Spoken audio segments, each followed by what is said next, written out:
നിങ്ങൾ ബ്രേക്ക്ഫാസ്റ്റ് കഴിച്ചാൽ ഞാൻ ഇന്ന് ലേശം പഴങ്കഞ്ഞി കഴിക്കാൻ വിചാരിച്ചു. ഇന്നത്തെ ചോറിൽ തൈരും അതുപോലെ തന്നെ മുളകും പിന്നെ ചെറുള്ളിയൊക്കെ എരിഞ്ഞിട്ടുണ്ട്. പിന്നെ ഇത് കടച്ചക്ക അതിൻ്റെ പേരുണ്ടാക്കിയിട്ടുണ്ട്. പിന്നെ കടുമാങ്ങച്ചാറ്, നമ്മൾ കടുമാങ്ങച്ചാറുണ്ട്. അപ്പോൾ കഴിച്ചു വയ്ക്കാമല്ലോ. കുറച്ച് കടച്ചക്ക എടുത്ത് വെച്ചിട്ട് വായിൽ വെള്ളമില്ല.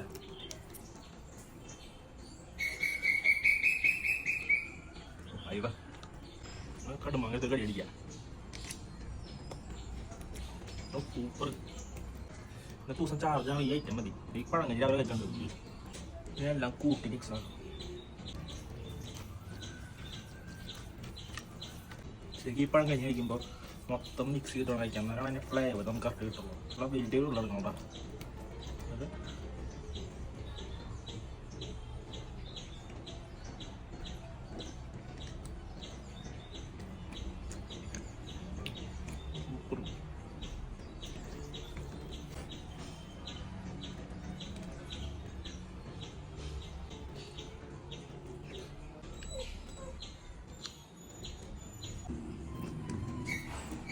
അപ്പം ചട്ടി വെടിപ്പാക്കിയിട്ടാ.